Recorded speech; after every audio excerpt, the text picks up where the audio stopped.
Apakah hubungan Bapak Ibu baik enggak dengan saudara kandung? Kenapa Bapak Ibu? Karena sampai hari ini ada orang yang tidak tegur sapa dengan saudara kandungnya gara-gara harta warisan. Ada enggak orang macam itu? Banyak Bapak Ibu. Puluhan tahun enggak tegur sapa gara-gara harta warisan. 4. Apakah hubungan ibu-ibu baik enggak dengan saudara belah suami? 5. Apakah hubungan bapak ibu, bapak-bapak baik enggak dengan keluarga istri? 6. Apakah hubungan bapak ibu baik enggak dengan keponakan-keponakan? 7. Apakah hubungan bapak ibu baik enggak dengan sesama tetangga kiri kanan? Hah? 8. Apakah hubungan ibu-ibu baik enggak dengan bapak ibu dengan pengurus masjid? 9. Apakah hubungan bapak ibu baik dengan teman-teman sekantor atau teman-teman jemaah? Terakhir. Terakhir ini boleh jawabannya keras-keraskan. Ya, lantang-lantangan jawabannya. Apakah hubungan bapak ibu baik enggak dengan Pak Jokowi?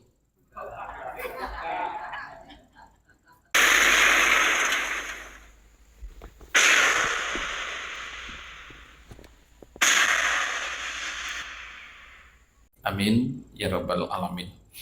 Selanjutnya mari sama-sama kita menyambungkan diri kepada baginda Rasulullah SAW, karena kelak di akhirat masing-masing kita pasti sibuk mencari Nabi Muhammad SAW. Di mana kita tempat mencari Nabi? Kata Imam Hasan Al-Basri, ada 3 tempat kita mencari Nabi Muhammad SAW. Tempat yang pertama adalah di padang mahsyar, maka carilah Nabi itu. Kalau seandainya Bapak Ibu tidak bisa ketemu dengan Nabi di padang mahsyar, maka cari tempat yang kedua, yaitu di telaganya. Inna a'toina kal kautsar. Tapi ingat, tidak semua orang bisa tembus menuju telaga Nabi, karena banyak orang-orang yang diusir oleh para malaikat. Kalau seandainya juga kita tidak bisa tebus ke telaga Nabi, maka carilah di tempat yang terakhir, yaitu di jembatan Sirat. Kenapa? Karena Nabi ketika itu berdiri dan memohon kepada Allah untuk memberikan syafaatnya. Akan tetapi sebaliknya, akan ada nanti orang-orang yang tidak capek mencari Nabi di padang mahsyar.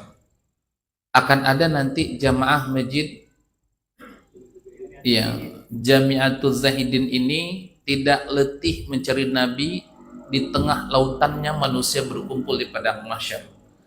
Tiba-tiba Nabi yang menyapa nama Bapak Ibu langsung. Si fulan ya? Bingung Bapak. Kenapa Nabi kenal dengan saya? Padahal saya tidak pernah berjamaah dengan Nabi. Si fulanah ya? Kaget ibu-ibu. Padahal ibu tidak pernah bertemu dengan Nabi. Mau enggak nama kita disapa oleh Nabi kelak di akhirat? Nah, rumusnya kata Rabi'ah al-Adawiyah adalah ringankan lisan kita tersambung kepada Nabi.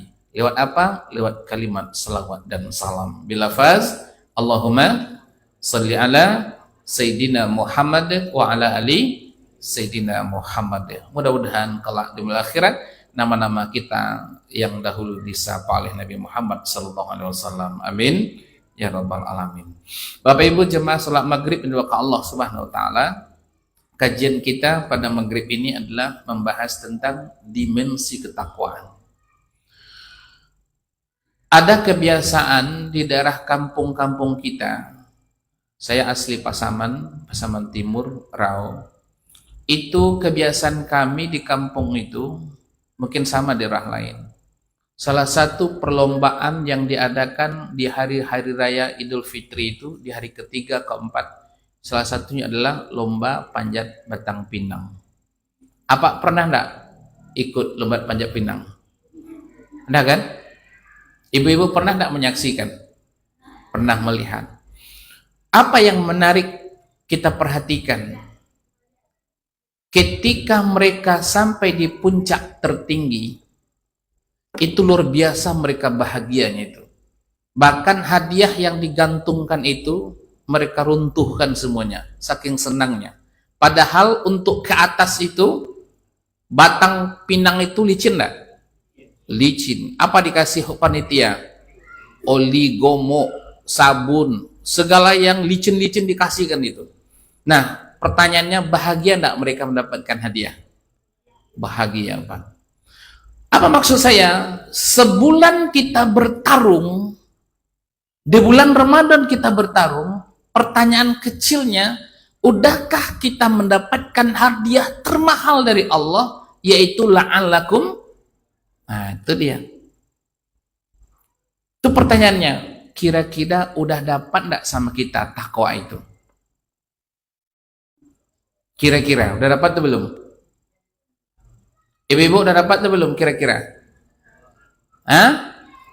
Nah, Pak Ustadz, untuk menentukan dapat atau tidaknya kita ketakwaan itu ukurannya ada dua. Kalau ada dua ini sama Bapak Ibu, maka dipastikan Bapak Ibu sukses meraih ketakwaan. Kalau satu aja, enggak. Kalau nomor dua saja, enggak. Dia sejalan ini, Pak. Maka apa dimensi ketakwaan yang pertama itu? Kata ulama adalah al-bu'du rabbani. Bahasa kitanya adalah hablum minallah. Itu dimensi pertama ketakwaan itu. Yang kedua, ukuran ketakwaan seseorang itu adalah al-bu'du insani. Bahasa kitanya hablum minanas. Kalau ada dua ini sama kita, maka insya Allah dikatakan kita itu sukses meraih ketakwaan. Makanya Rasulullah itu, Pak, Nabi itu kenapa berani dia memukul dadanya? Ataqwa hahuna, ataqwa hahuna, ataqwa hahuna. Kenapa berani?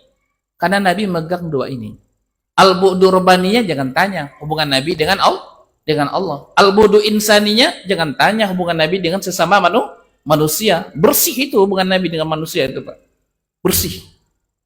Maka Bapak Ibu, Allah Subhanahu wa taala, al-bu'du rabbani ini, saya yakin hubungan Bapak Ibu dengan Allah pasti baik.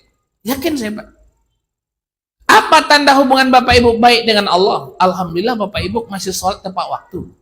Itu tanda hubungan kita baik dengan Allah. Apalagi pasca Ramadan Bapak Ibu masih berinteraksi dengan Al-Qur'an. Itu tanda hubungan baik dengan Allah. Alhamdulillah Bapak Ibu masih ringan rukuk sujud mengerjakan sholat sunat. Itu tanda hubungan kita baik dengan Allah. Nah, pertanyaan saya untuk kita semua, apakah hubungan kita baik enggak sesama manusia? Nah, kira-kira nih, baik enggak hubungan kita sesama manusia? Hah? Yakin? Boleh saya cek? Di sini, Pak.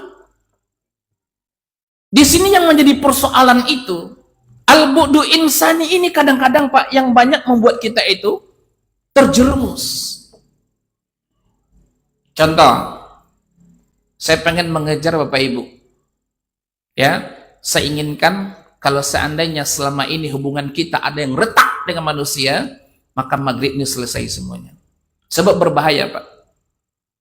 Berbahaya, Pak. Kalau hubungan dengan manusia kita tak baik, ini tak ada gunanya amal ibadah kita itu, Pak. Nah, Bapak Ibu, tolong maghrib ini jawab pertanyaan saya sejujur-jujurnya. Dan menjawabnya cukup menggunakan speaker dalam. Atau speaker dalam?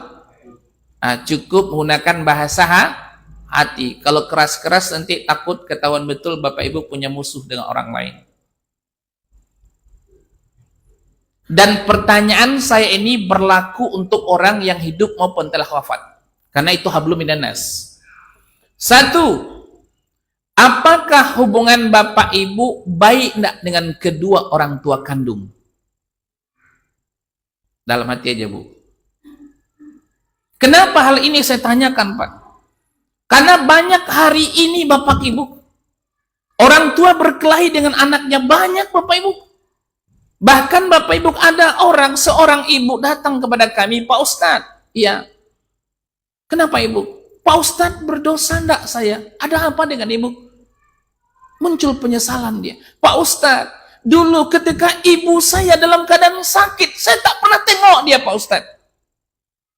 Bayangkan itu. Bahkan saya sering membentaknya, Pak Ustadz.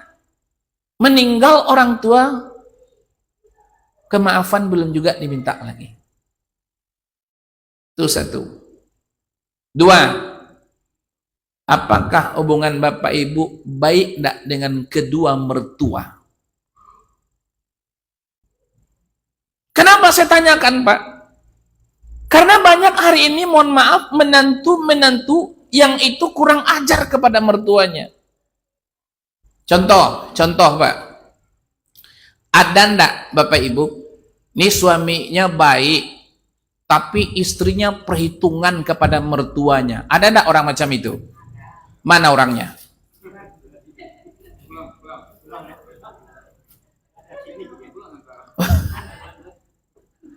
Benar Pak, ini perlu dipertanyakan Pak. Kadang-kadang lagi, mohon maaf, suami itu Pak Bu, akhirnya diam-diam dia ngirim uang kepada orang tuanya Pak. Sebab kalau ketahuan nanti oleh istrinya, ujung-ujungnya kelahi, ribut, rumah tangga. Ada tuh Pak, yang macam itu menantu tuh.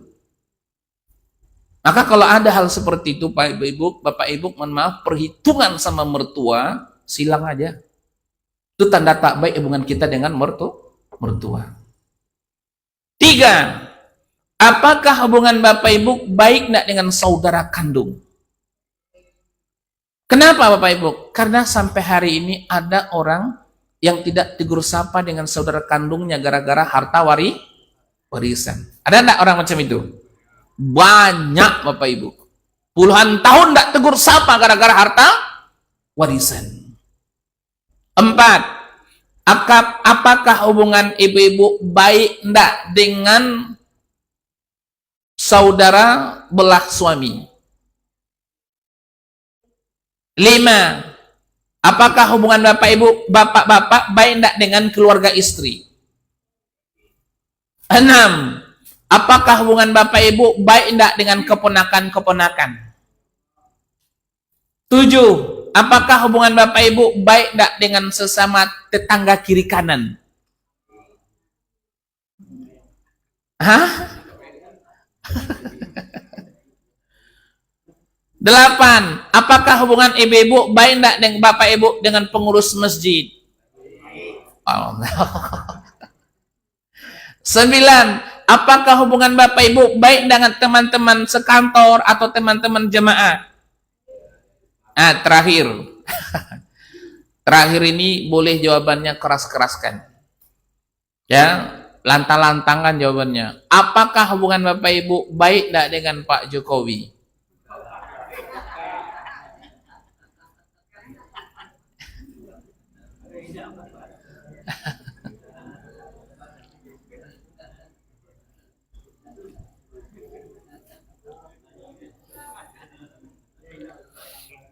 Nah, Bapak Ibu Allah SWT, jadi itu hanya sekedar hablum minanas di lingkungan akrobun kita, keluarga kita. Kalau seandainya di antara ibaratnya 10 pertanyaan saya ini, ternyata jawaban Bapak Ibu checklist semua, itu tanda hablum minas Bapak itu bersih, Pak. Itulah sosok pribadi Nabi yang mengalir pada kolbu Bapak. Coba kita perhatikan, Pak. Coba kita perhatikan. Ketika Nabi Haji Wada, Bapak Ibu ingat kisahnya? Masih ingat kisahnya kan? Bagaimana ketika itu Nabi Muhammad SAW menyampaikan secara hablum minanas, "Hei, di antara sahabatku, ada enggak pernah yang kalian pernah kusakiti?"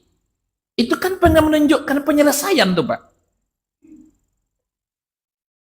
Padahal itu kan detik-detik, tidak lama Nabi kan wafat lagi setelah Haji Wada itu. Rupanya ketika itu kan ada salah seorang sahabat kan, "Ya Rasulullah, tunjuk tangan. Saya pernah engkau sakiti dulu ya Rasulullah."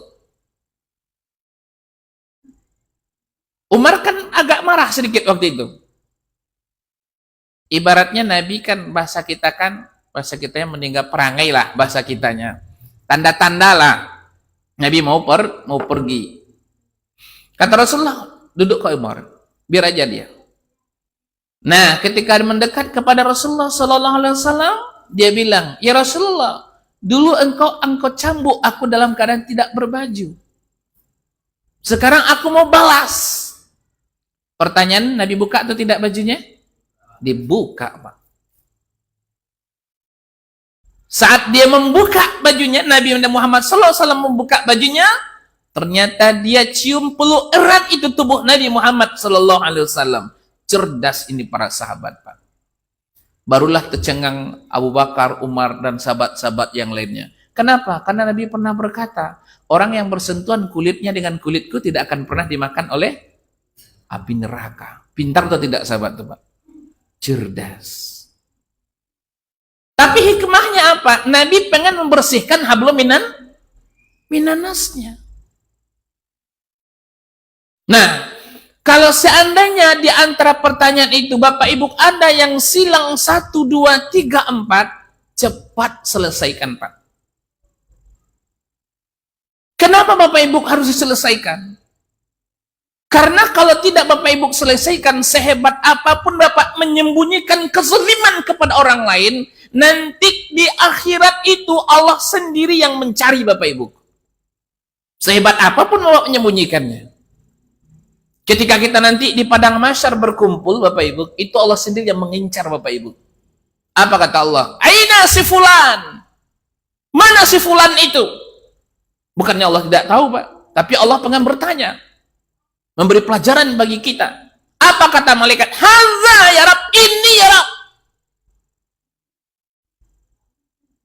Disitulah Bapak Ibu ketahuannya. Kamu dulu, apa masalahnya dengan dia? Kata yang si fulan ini, ya Rab, dulu dia minjam uang tak pernah dikembalikan ya Rab. Setiap dia minta menghilang terus, janji tidak pernah tepatan. Kata Allah, balas. Nah, pernah enggak ibu bapak berutang dulu? Kira-kira? Pernah? Contoh. Contoh. Bapak Ibu waktu SMP, SMA, pernah enggak makan bakwan 5 bayar 2? Pernah? Udah dibayar atau belum? Barai Bu kanai patang.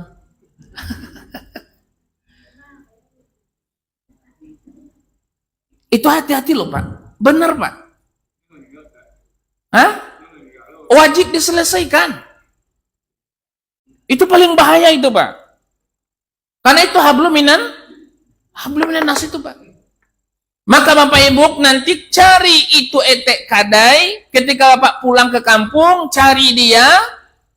Kalau ketemu, kasihkan, cerita jujur.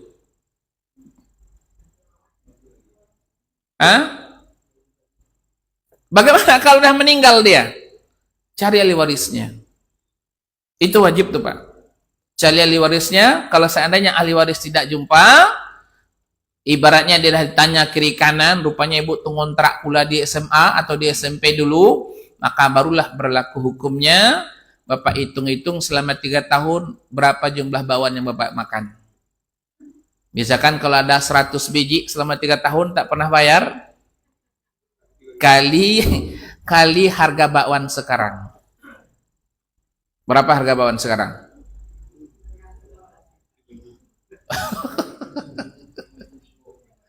Wala 1.500, berarti 1.500 kali 100. 150.000. Ambil 150.000, masukkan ke kotak infak masjid. Ya Allah, ini kuniatkan kepada etek kadai pahalanya. Selesai masalah Bapak.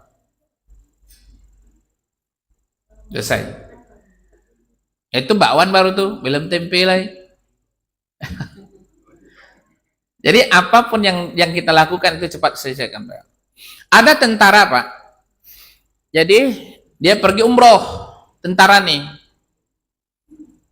Dulu tentara ini, itulah tidak disangka-sangka nasib, Pak. Preman, Pak. Waktu SMA, nakal. Tiap hari baca ka aja.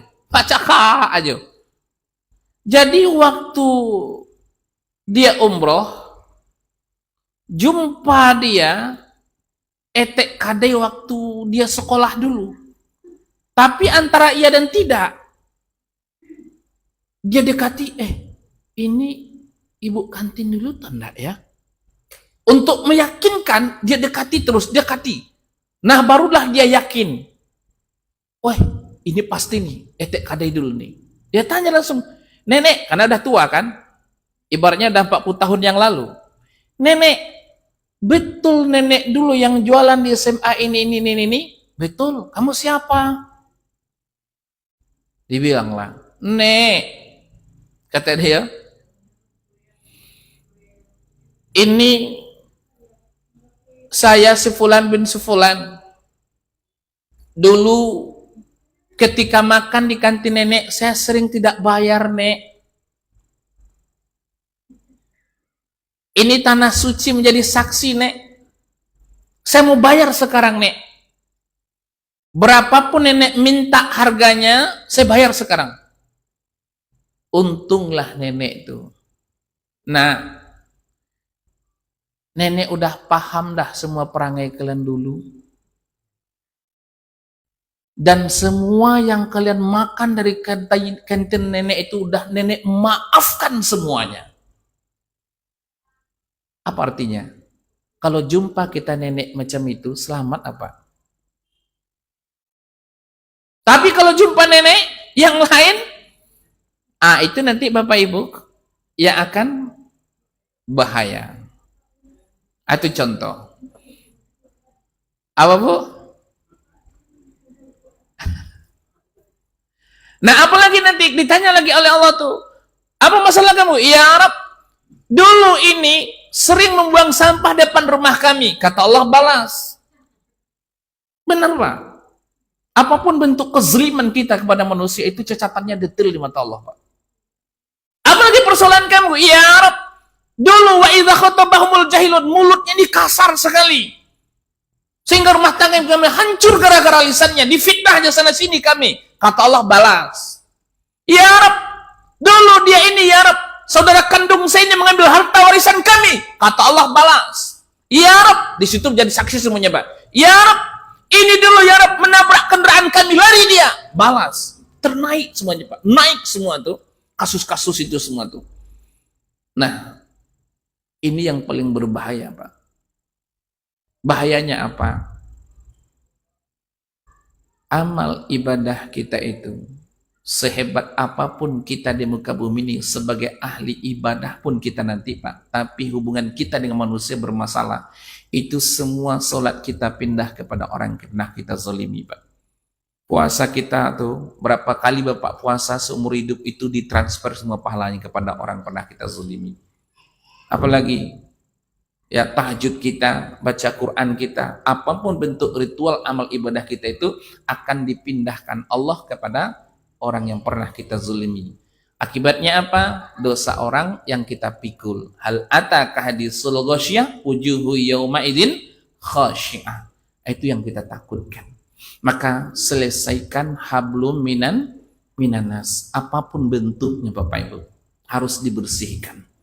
Kapan itu? Ya sekarang lah. Ya, maka Bapak Ibu Allah Subhanahu Wa Taala, Imam Az-Zahabi itu mengumpulkan ayat-ayat tentang silaturahmi dalam Al-Quran. Dia kumpulkan juga tentang hadis-hadis silaturahmi.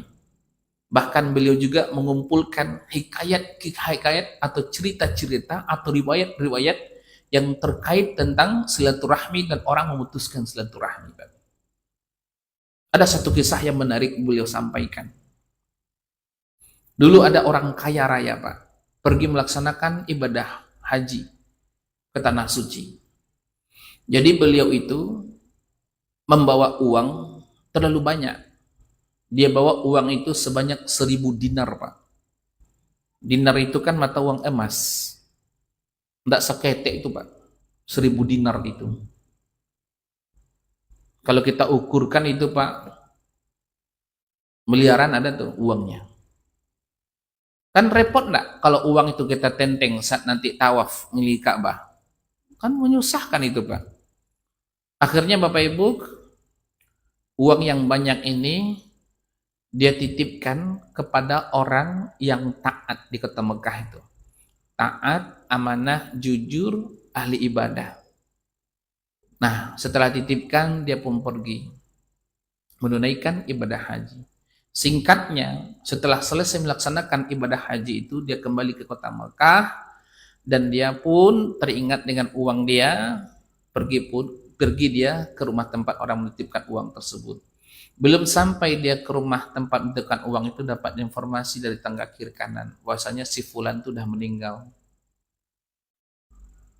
Kira-kira ibu menitipkan uang nih 10 miliar ke Pak RT.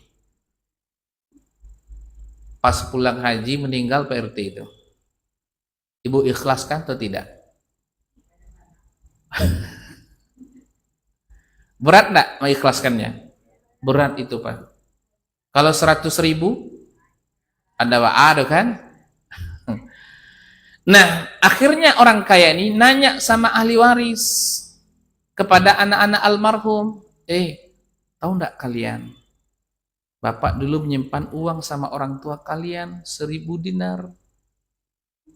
Kata anak-anak almarhum, mohon maaf Pak, bahasa kitanya, kami tidak tahu persoalan uang yang Bapak titipkan kepada orang tua kami. Sebab ayah tidak ada berpesan, tidak ada berwasiat persoalan uang itu.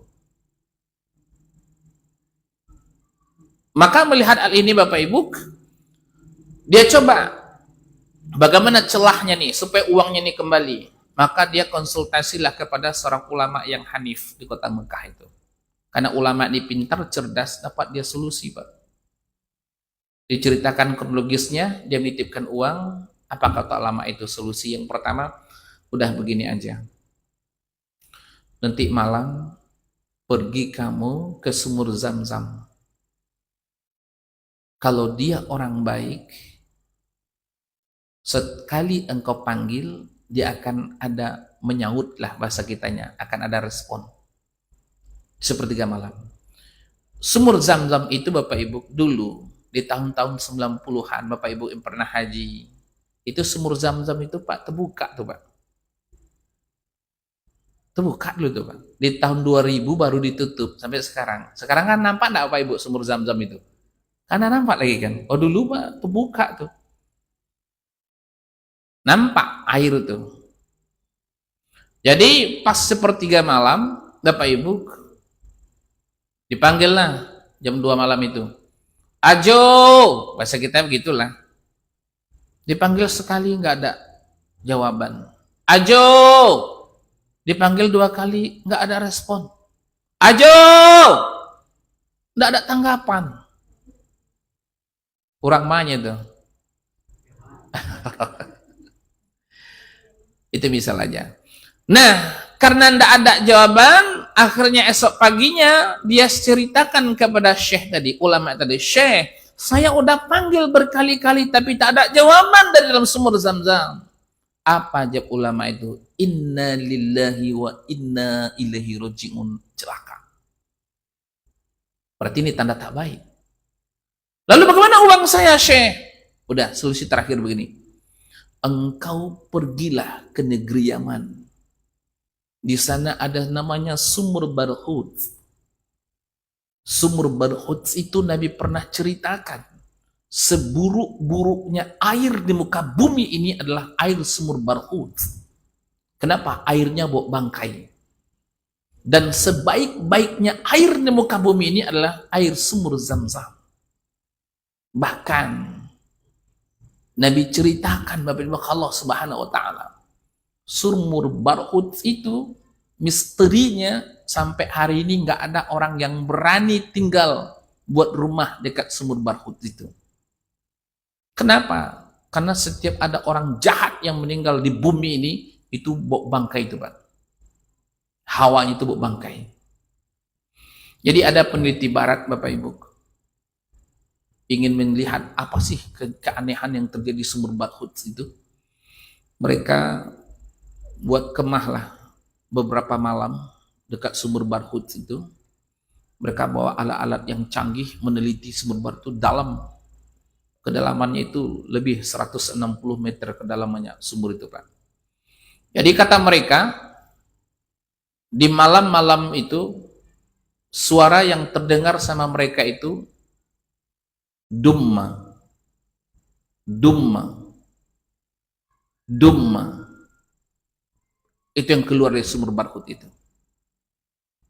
Lalu mereka konsultasikan kepada orang, ibaratnya ulama di masa itu. Maka dapatlah jawaban dari kitab-kitab tertua mereka, rupanya dumma itu malaikat khusus yang Allah ciptakan untuk menggiring ruh-ruh orang kafir ke neraka. Sebab apa? Sumur Barhut itu adalah gerbangnya neraka jahanam. Dan tempat berkumpulnya ruh-ruh orang yang rusak hablum minannasnya, rusak hablum minallahnya. Nah, pergi dia ke Yaman, sampai di Yaman, di sepertiga malam, dia panggil lah. Ajo! Sekali panggil, oh iyo dah, awak dah. Karena dia yang cari uang adalah, maka dia langsung tanya uang, mana uang saya? Apa jawab Ajo itu? Oh, uang kamu. Itu saya simpan di samping rumah saya dalam tanah. Singkatnya, uang itu digali oleh orang kaya itu utuh, 1% pun tak ada yang hilang. Karena orangnya amanah, Pak. Jujur. Nah, tapi penasaran orang kaya ini, kenapa roh kamu berada di sumur Barhut, sedangkan engkau semasa hidupmu adalah ahli ibadah, ahli Quran, ahli tahajud, puasa sunnah tidak pernah tinggal. Kanu qalilan minal lail ma yahjaun. Malam harinya rukuk sujud. Kenapa roh kamu berada di sumur Barhut? Apa kata beliau? Allah murka kepadaku, Allah melaknatku gara-gara aku memutuskan tali silaturahmi dengan saudara kandung perempuanku. Saudara kandung perempuanku ini hidupnya dalam keadaan miskin, tapi tak pernah aku bantu sedikit pun. Dalam kelaparan tak pernah aku kasih makan. Haus mereka sekeluarga tak pernah aku kirimkan minuman. Bahkan sakit pun saudara kandung saya tak pernah saya jenguk. Maka benar kata Nabi, la yadkhul jannah, nggak akan masuk surga. Siapa itu? Qati'ur rahim, orang yang memutuskan tali. Berguna enggak puasa kita waktu itu lagi? Nggak ada, Pak. Maka al-bu'du rabbani ini, rabbudu insani itu, kedua-duanya harus lengkap, Pak. Capek Bapak Ibu nanti rukuk sujud, tetapi hubungan kita dengan manusia punya masalah. Maka disinilah Bapak Ibu momentum kita ya untuk mencari siapa saja yang pernah kita zalimi dulu, Pak. Wal afina aninas. Kenapa? Karena Allah kan mendesain hablum minallah hablum minannas itu lengkap, Pak, seimbang, Pak. Coba Bapak Ibu cari. Apa contoh ayat tentang hablum minallah? Dzalikal kitabu la raiba fihi hudal lil muttaqin, orang-orang yang bertakwa. Siapa dia? Kata Allah, alladzina yu'minuna bil ghaibi wa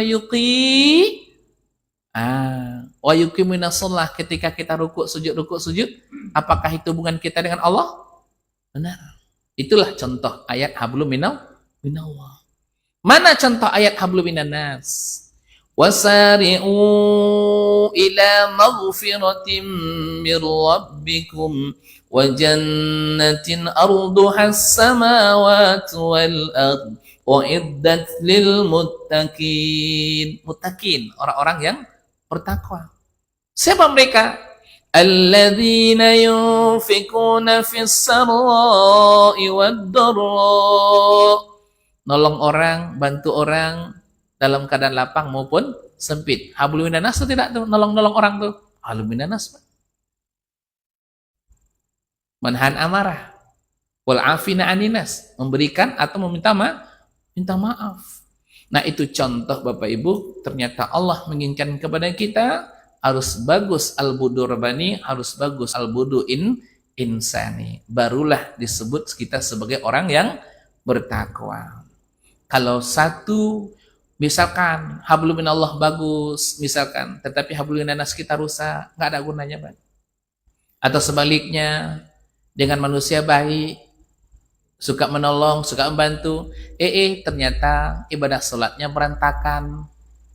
Sholat zuhurnya jam 2, sholat asar jam 5, sholat subuhnya jam 6. Ada enggak orang macam itu? Mana orangnya? Itu enggak bagus, Pak. Enggak bagus. Maka hadirin Allah Subhanahu wa taala, ayo coba kita evaluasi diri kita ini, ya, biar nanti berani kita ketika kita merasa udah baik nih, hablum minallah kita baik, hablum minanas kita baik, peganglah dada Bapak Ibu. At-taqwa hahuna, at-taqwa hahuna, at-taqwa hahuna. Itu baru hebat orangnya. Nah, hadir maka Allah Subhanahu wa taala. Ada kisah, dulu ada seorang sahabiah. Ini kisah memotivasi kita agar cepat menyelesaikan persoalan yang rusak hablum minanas. Sahabiah ini, Bapak Ibu, punya persoalan di mana beliau ini kedatangan tamu tidak di waktu normal. Tamu itu ibaratnya datang silih berganti ke rumahnya. Contoh, jam 8 pagi datang tamu, nanti jam 10 datang lagi tamu, jam 12 siang datang lagi tamu, habis zuhur datang lagi tamu, nanti jam 2 datang lagi tamu, habis asar datang lagi tamu, jam 5 sore datang lagi tamu, habis maghrib datang lagi tamu, habis sisa datang lagi tamu. Kira-kira Ibu sanggup enggak nerima tamu macam itu tiap hari? Hah? Enggak kan? Sama dengan sahabiah itu. Maka persoalan inilah Bapak Ibu. Datang dia ke rumah Rasulullah sallallahu alaihi wasallam, lalu dia ceritakan, "Ya Rasulullah, bagaimana cara menghadapi tamu ini yang tidak ada berhenti-hentinya? Kadang dah keluarga istri suami datang, kadang teman suami datang, kadang tetangga kiri kanan, kadang jamaah suami datang, ramai bersilih berganti datang tamu. Bagaimana solusinya Rasulullah?" Maka ketika itu Nabi diam 1000 bahasa, Pak. Tidak ada berbicara sepatah kata pun atas curhatan ibu itu. Melihat Nabi tidak ada respon, akhirnya ibu itu kecewa dia. Kecewa, ditinggalkannya rumah Nabi itu dalam wajah tak enak lah. Pulang dia. Di tengah jalan Bapak Ibu itu menggerutu aja loh. Ba'ala Nabi ko. Orang mana itu, Bu? Ba'ala Nabi ko, awak minta solusi, ndak dagingnya solusi. Pokoknya menggerutu aja dia. Nah, sampai di rumah biasalah. Biasanya di rumah itu yang sibuk kerja suami atau istri? Betul, Pak? Istri kan yang sibuk kerja kan? Mulai bangun tidur sampai tidur lagi tidak berhenti istri kerja itu. Kerja. Betul, Bu?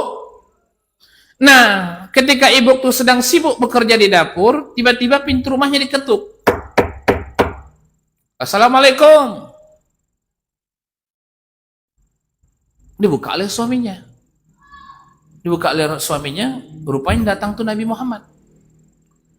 Tiba-tiba suaminya bilang, dari jauh, dari depan pintu nih, dipanggil istri di belakang, "Mama, tamu ma." Apa kata istrinya? "Bang, tamu lagi, capek saya bang, muak saya bang, letih saya bang, tamu jolai." Kata suaminya, "Ma, yang datang itu adalah Rasulullah." Oh, mendengarkan Rasulullah Bapak Ibu, itu hilang 180 derajat emosinya. Wah, jangan-jangan Nabi pengen memberikan solusi atas persoalan aku ini. Dengan semangatnya ibu itu, dia siapkan makanan terbaik untuk Nabi, masak dia makan enak, minuman yang enak dihidangkan untuk Nabi. Nah, dihidangkanlah.